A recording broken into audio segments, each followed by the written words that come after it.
What's up, y'all? Welcome to Better on the Inside, a podcast about working for a church, going to church, being the church without losing your soul. My name is John. I'm your host and digital pastor on this journey and in this conversation. Today I get a chance to talk to David Hayward, aka Naked Pastor, who has amazing cartoons and art and all of these things, and also has a great deal of experience being a pastor in a church setting. And he has a lot to say about what soul care can look like and what it looks like to create healthy systems and healthy forms of church. And man, I love his heart for the church and I love his heart for people, a true shepherd. And he creates some amazing pictures in this conversation. Hey, if you want to be a part of the conversation, subscribe. Continue to subscribe to this. Rate us 5 stars if you love the podcast. You can also be a part of our Facebook community, facebook.com/groups/better-on-the-inside. Hey, without further ado, here's an awesome episode with David. What's up, y'all? I am here with David Hayward, aka the Naked Pastor. David, how you doing? I'm good, John. How are you? Awesome. And I'm sure nobody's ever made this joke before, but I can report to you on this podcast that the man is wearing clothes right now. I am. I'm one of the most modest people out there, and I have the craziest name. So doesn't match, right? But I am super modest and shy. And here I've got this crazy name, Naked Pastor, for my artwork and my cartoons. So go figure. Man, but I love it though. And so David and I met. I've been an admirer of his art for a while, but my friend Rob Fike, friend of the pod, has his own podcast, a couple of them. I freaking love this movie and Rebooted. He sent me, he put us in a DM thread together and really invited him on, which was really cool. Thank you, Rob, for being my talent booker there, which was awesome. But David, you make art that comes from your experience with church and all of those things. So why don't you tell me tell me a little bit about that story and what started you making this art? Sure. So thanks for having me on your show, John, and hi to everybody who's listening. I've been in the church ever since I was born. I was born into the church. I'm Canadian, so I was born into the Anglican church. I was baptized as a baby, grew up through the church. We weren't ever loyal to any one certain denomination because we moved around a lot. We went to the most convenient church that we liked. So I didn't ever feel any denominational loyalty, but, so I've been Baptist, Pentecostal, you name it. Right. But eventually I went to a Pentecostal Bible college in the States. That's where I met my wife, Lisa. Then I went to seminary, became reformed in my theology, became a Presbyterian pastor, got ordained. And eventually we ended up in the Vineyard Church, which is kind of a mixture of Baptist, Pentecostal, evangelical with charismatic kind of expression. Right. And but then in 2010, I left the ministry. I'd been serving the church as a pastor for about 30 years. I'd been blogging as a Naked Pastor for about 5 years. I started that in 2005. And so I thought, well, I'm leaving the ministry. Why don't I see if I can make Naked Pastor, a thing, a full-time gig. And it took a few years, but here I am. I do Naked Pastor full-time as well as my paintings and books and, other things that I do. And, so I grew up in the church. I was around the church. I pastored the church. I've been in all different kinds of denominations, under all different kinds of leaderships, anything from high Orthodox liturgy, Catholic, to the craziest Pentecostal snake handling service you can imagine. I've been everywhere. I call myself, I'm my own ecumenical movement because I've been in so many places. But I learned one thing, that the church is here to stay. I value the church. I appreciate the church. But can we please do it in a healthy manner? That's my concern. So a lot of my cartoons are challenging the church to live up to its mandate of serving the people. Sometimes I think the church gets it backwards, that the people are supposed to serve it. And so that's what I do. I challenge systems to live up to their mandate, as well as their representatives, leaders, authorities. And I try to encourage people to be to feel validated and encouraged in their own spiritual journeys. Yeah. So that's sort of the double-edged sword of what I do. Yeah, man, that's awesome. Where did the name Naked Pastor come from? Well, I accidentally entered an auction for the website. I don't remember, but anyway, I got a notice that I'd won the auction.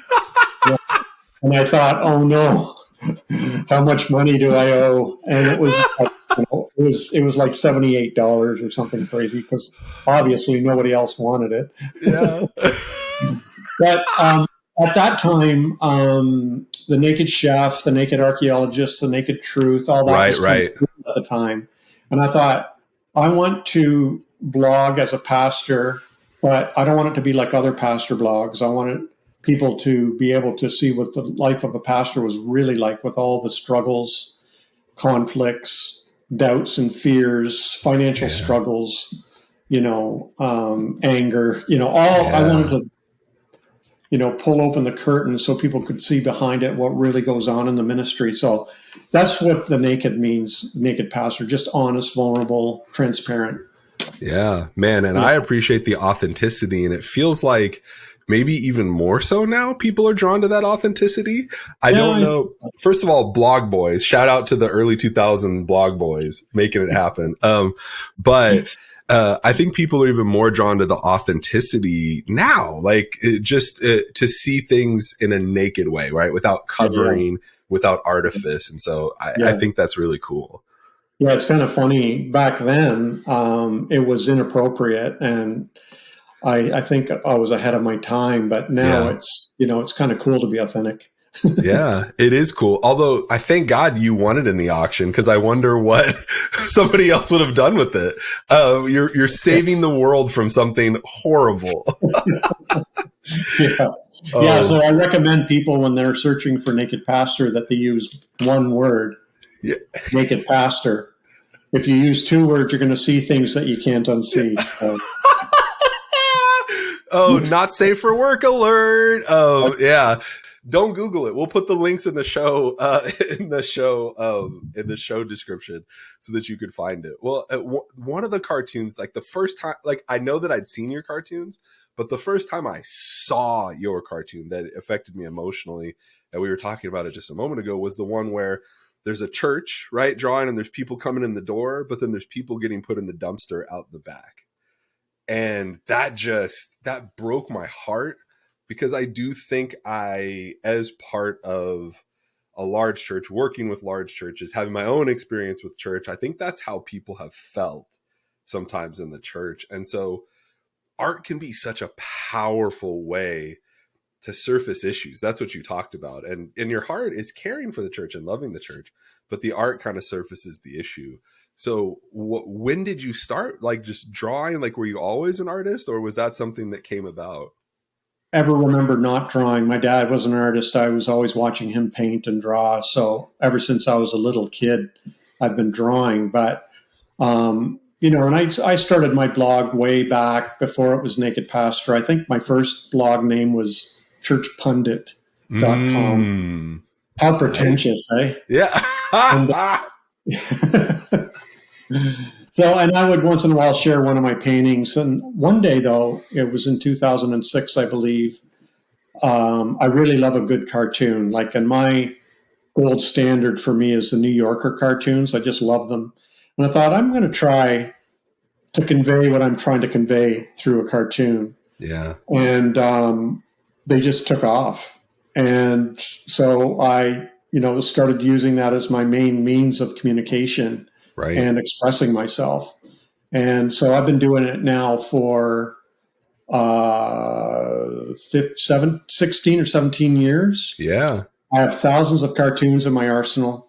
I just came out with a book, by the way, if I can mention it. Heck yeah. Flip It Like This, which is my best of cartoons. So I'm really proud of it. And it's a really cool coffee table book, or something you can leave at your parents or gift to your pastor or whatever. And, but yeah, it was a lot of hard work to come up with like 125 best cartoons out of thousands, but many people who do follow me and like my cartoons will recognize most of them in there. So yeah, cool. Where should we buy Flip It Like This? Should we buy it through Amazon or should we buy it directly from you? Okay. Not from me. It's on Amazon, Barnes & Noble's, Indie Books.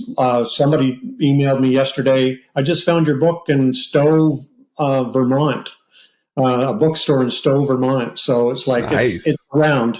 Yeah. So or your local bookstore can order it in for you. That would be awesome. Check out that book. I'll get it for sure. What would you say is your most popular cartoon? Like what is there one that's like stands out? Well, if I can mention two, there's two of them right now that are very popular. The first one would be Eraser, and that's where it shows a bunch of people with fat pencils drawing lines in the ground, and they're drawing themselves into boxes. And then Jesus is in the center of them with his big fat pencil upside down, erasing the lines. Yeah. And they all look frustrated that they're trying to separate themselves with lines and Jesus is erasing the lines. I love that cartoon. Yeah. And so do a lot of other people. But another one is Overturning, where it's kind of an action cartoon where Jesus is flinging out his arms and tables and coins are flying everywhere, where he overturned the tables of the money changers in the temple. Yeah. And that's another popular one of mine. In fact, somebody just emailed me yesterday with a picture. They got it as a tattoo on their shoulder. That's awesome. When you inspire tattoo art, that's like somebody put it permanently on their body. Yeah, that's true. That's like hugely significant. That's a whole other level. Yeah. Yeah. What do you think? So in all of your cartoons and these specifically, what do you think connects with people about those? Because for both of them, they're a little bit more, I won't say radical, but they're a little bit more of an active Jesus, right? A little bit more of an active thing. So why do you think people connect with those? I think what connects people with my work is that for many people I hear, number one, I'm not crazy. I'm not crazy. I'm not alone. And also, this is the Jesus I fell in love with. And I've lost that. You know, the sort of the radical, universal, compassionate, groundbreaking radical. We have a tendency to tame our heroes and domesticate them. But I think for a lot of people, this is the kind of message they resonated with when they first sense a spiritual awakening in their lives. Yeah. And it just touches, I think, their sense of love and justice and acceptance and authenticity. All these things people resonate with, and that's the kind of thing I talk about in my cartoons. Yeah. Yeah. And man, the Jesus people fell in love with, that's such a beautiful way to put it, because Jesus is such an attractive, magnetic figure. And you see it in the scripture, but as a pastor, you also see it in people's lives. Like this Jesus that you're talking about, the Jesus that brings love, that brings this draw the circle wider, that is talking to the notorious sinners that are, that's speaking truth to power. This is a Jesus that people like are just drawn to. Yeah. And how do you think when people get involved into churches, sometimes it feels like they lose that Jesus? So why do you think churches can kind of tame Jesus like that? Well, can you imagine having a church full of Jesuses? Well, good point. Chaos. Right. And so the church, and it's understandable, and it's the same with parents and teachers and the military and the medical field, the post office, we're DMV, whatever. Yeah. It control, managing people becomes the priority because you don't want to mess, and you want order, and so it's just the nature of the beast where you get a few people together. A system starts to form. It needs to be organized. It needs to be managed. And as a result, it eventually loses its heat. It loses its fire because all the energy is going into the bureaucratic maintenance of the system. So I think if church can figure out ways to keep people in community while preventing the bureaucratic, disease from leaking in. I think that should be one of the church's major challenges, and so I think that's what happens just over time. It's talked about in philosophy and social analysis and everything, where when a movement starts, there's just a lot of energy. The founder dies, it crystallizes into an organization, and then eventually it, cools. Yeah. And eventually dies. Another radical comes along. They start another movement. They die. An organization forms around.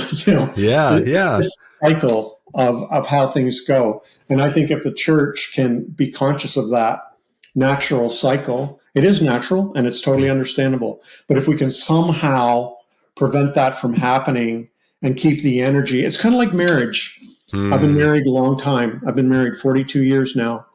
And it takes work to keep the romance alive, right? It's not, you have to, and a lot of it is preventing things from killing the romance. It's not like you're trying to fan romance into flames. It's like you're trying to keep things at bay that will kill the romance. Yeah. And it's the same with church. If you can keep things away, keep things at bay that will kill the romance, kill the energy, kill the passion, then I think you're onto something.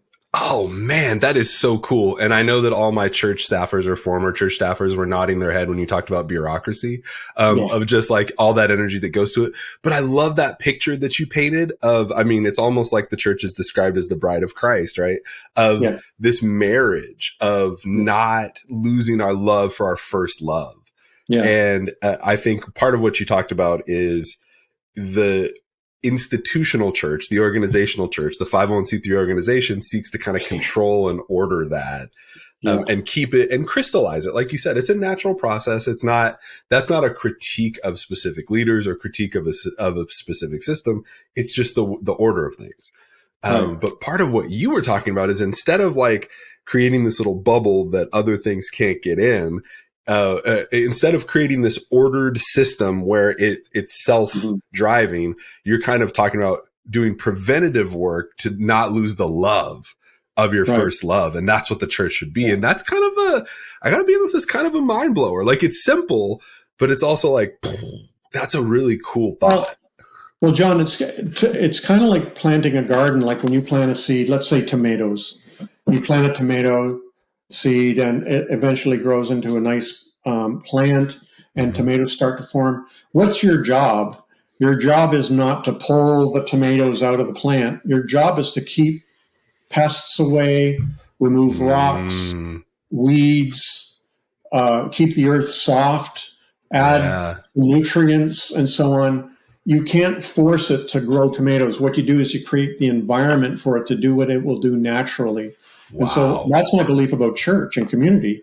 When people gather together, if you just leave them alone and try to prevent things from going stale and becoming bureaucratic or becoming automatic, things will happen. It will grow. So that's my belief about community is mainly keeping things out of the way. That's a whole word though. Because one, I love the organic description of the church. I think a lot of us think of churches as factories now. Like I think that industrial, and then as we're moving to digital kind of language and imagery creeps in.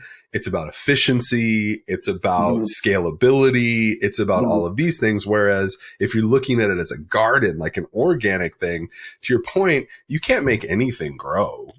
You just try to create the conditions where things can grow well. That's exactly. Wow. And so that's always my advice to pastors and churches and so on is provide the conditions.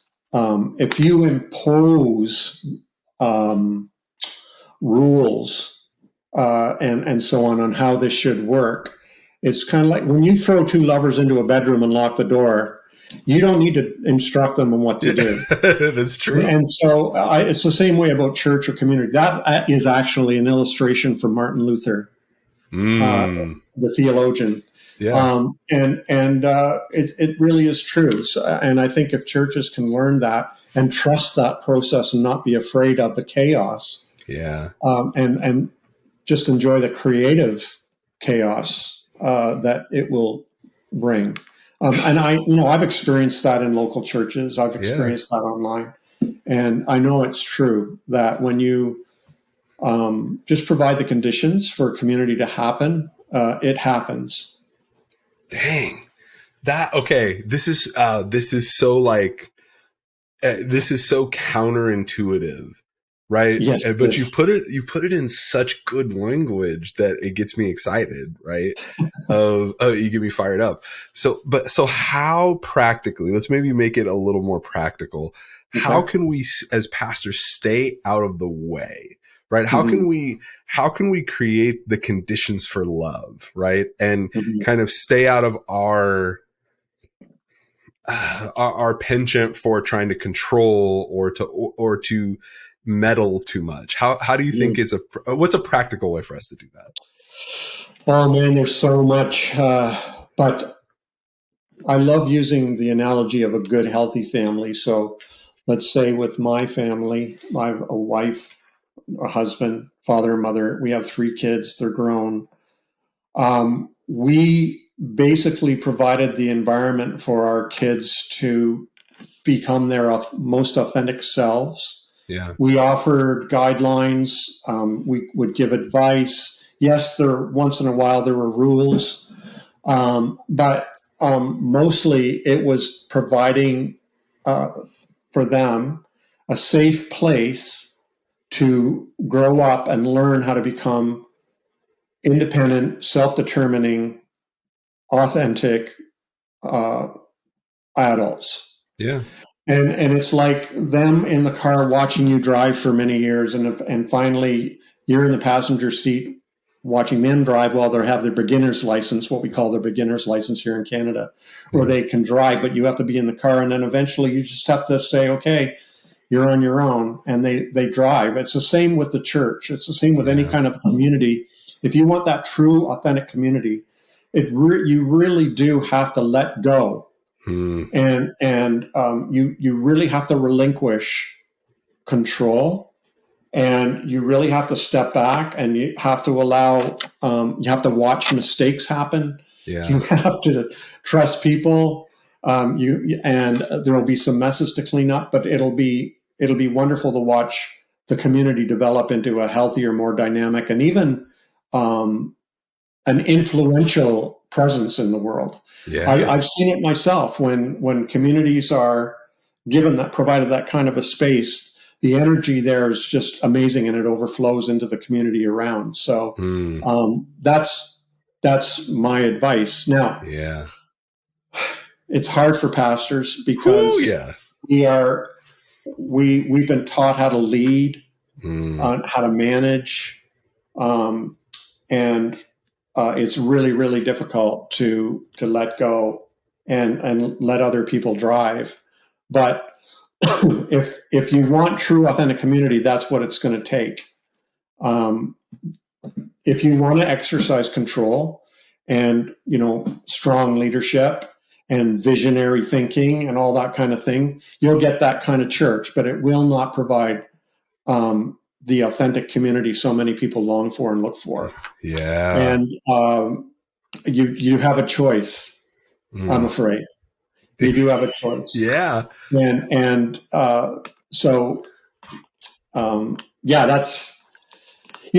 Jesus in the Gospels is portrayed as a very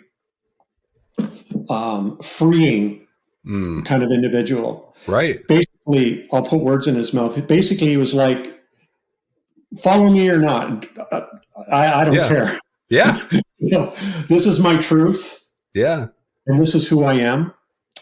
And, sometimes there were crowds and sometimes there weren't. And, that vacillating up and down, inconsistency, popularity, notoriety, that up and down of his ministry is what happens. And it's the same in families. There were times when we had great relationships with our kids, and then we felt distant from our kids, and now we feel great again. And that's just what community looks like when you let go of the wheel and you let people take the steering wheel of their own lives. It's that kind of a risk.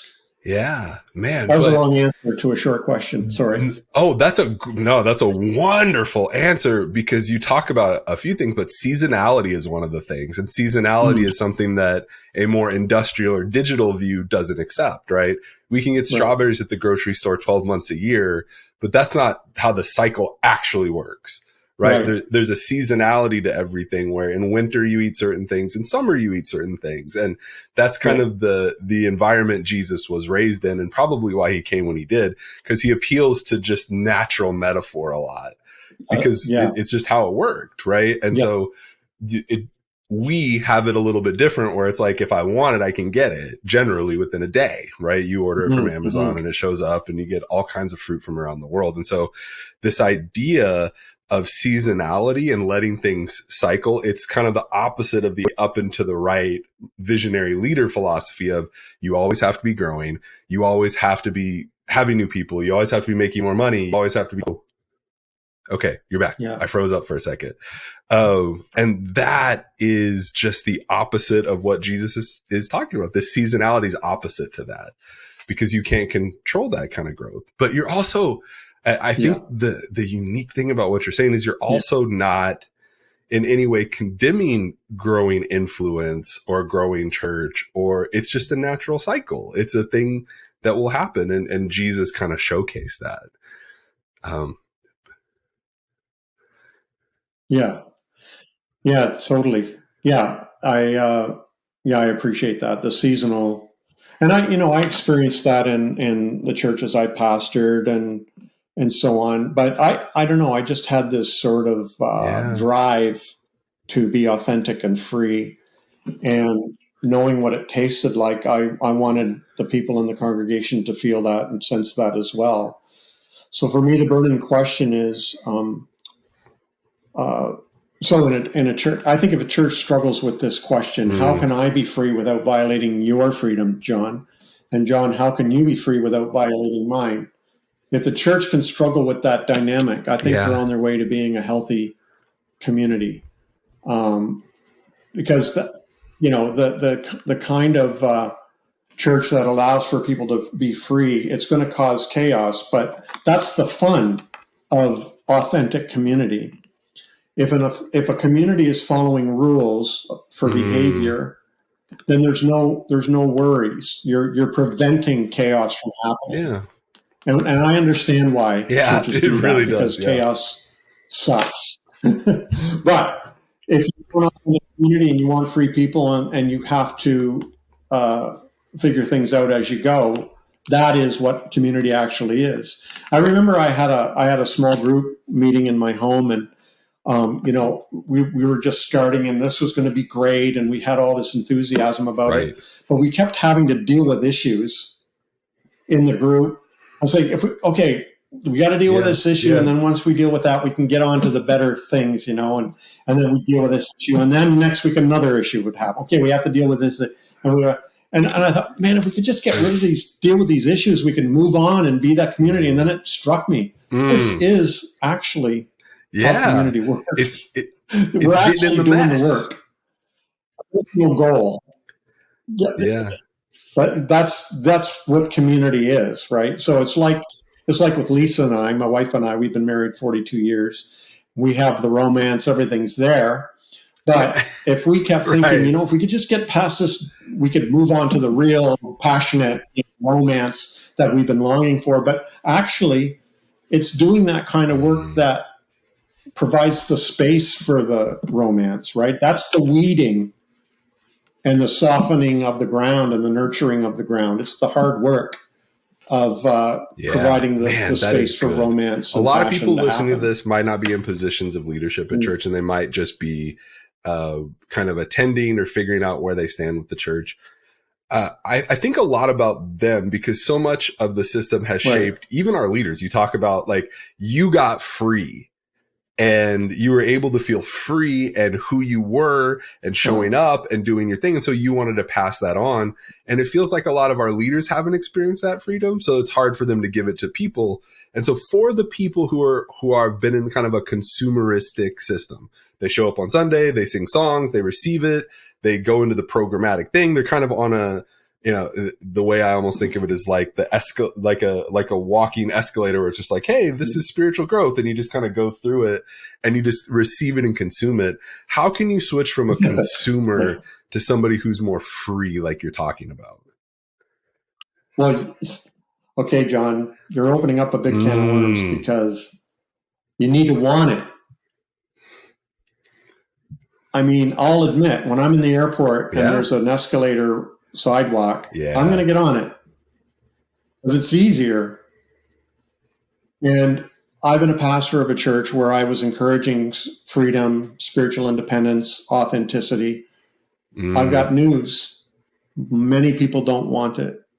I actually had people sit down in front of my pastor's study desk and say, we pay you to tell us what to believe. I mean, it's not that surprising, but it's also kidding. Right? Like, and but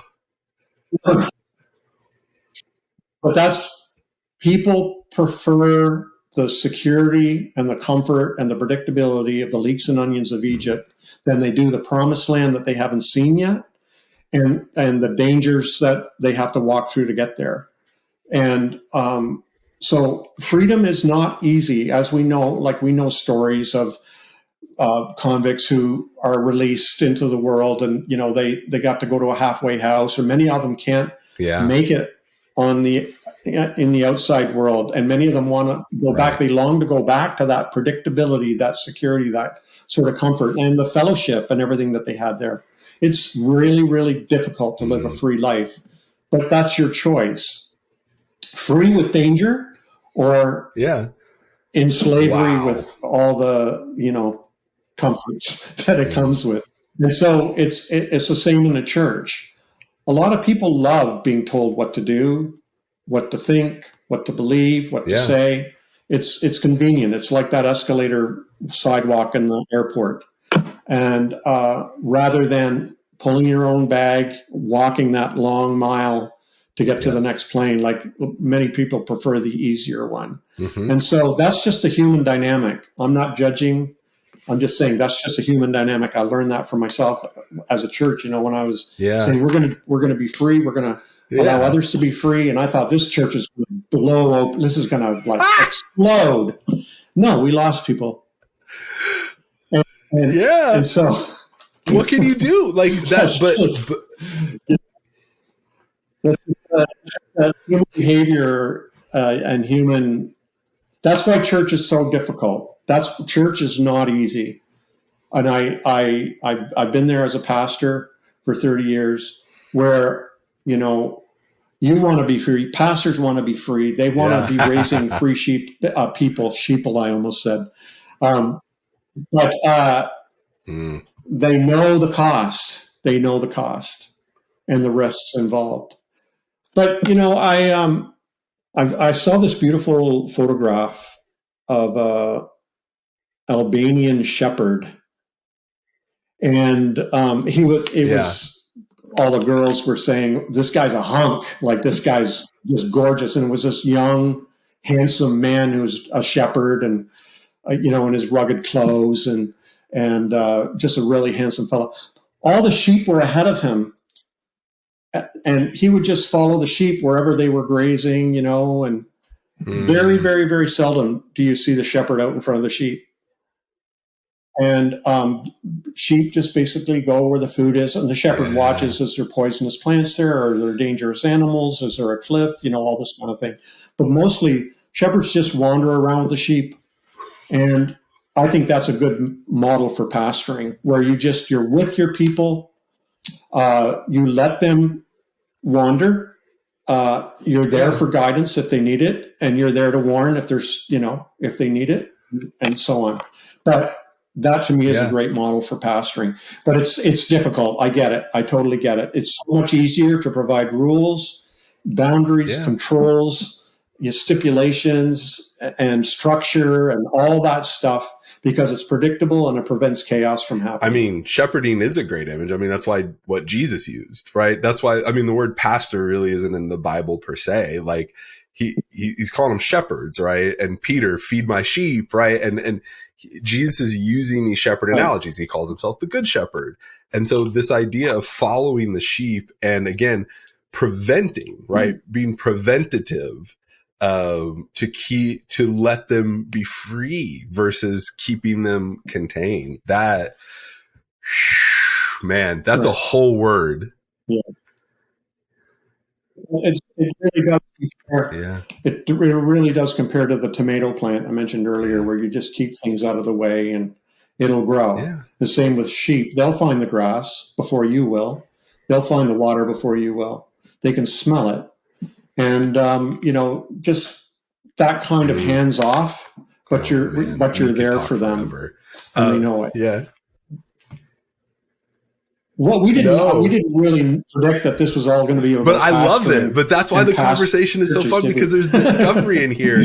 And like one of the powerful things to take is that there's a choice, and freedom is a choice. I heard a pastor once call it took the Israelites very little time to get out of Egypt, but it took 40 years to get the Egypt out of them.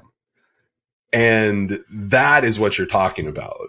It's Jesus talks about us being free and no longer slaves to sin, but how do we become free people and not have the slavery living in us?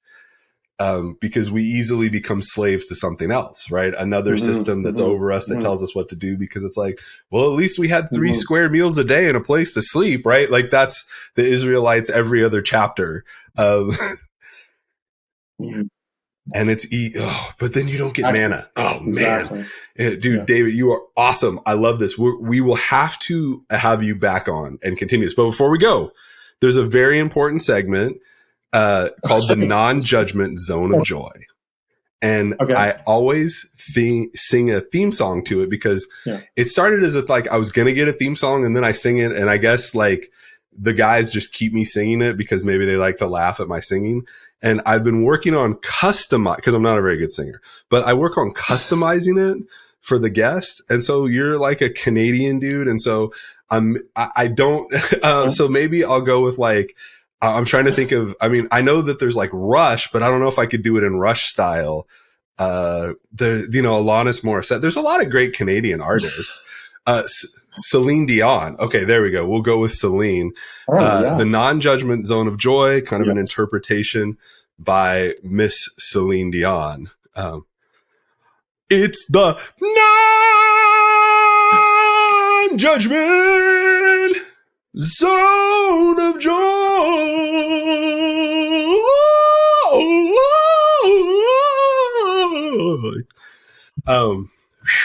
I think I nailed it. Yeah, Celine, I am the greatest singer in the world. So the question is, what is bringing you joy right now?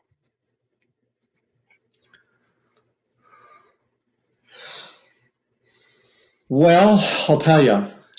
For me, it's I have to get out of my head and just be in my body. So for me, it's going for walks, being out in nature. I live on a river, just going down to the river, being in the forest, taking the dogs for a walk, breathing the fresh air, forest bathing, as the Japanese call it. So for me, that's what's going to the ocean. We live near the ocean here, the Atlantic. So for Lisa and I, that's what we're doing a lot of. It's just being in our bodies on the earth. I love that for me is fantastic. And David, thank you for being a part of this. NakedPastor.com. Check his stuff out. He is on the socials. All your socials are Naked Pastor? Yeah. Okay. But don't search it separately, because you don't want nightmare fuel. One word, Naked Pastor. One word. Make it one word. That's right. Yeah, that's awesome. David, thank you for joining us. This has been fantastic. It has been a blessing to me, and I think it's going to bless others too. Thanks, John. Nice to meet you. Thanks for having me on. Hey, yo, David was awesome, wasn't he? Man, I loved my time talking with him, and I was really inspired. A lot of what he had to say really it filled my heart, and it touched my soul in a very deep way.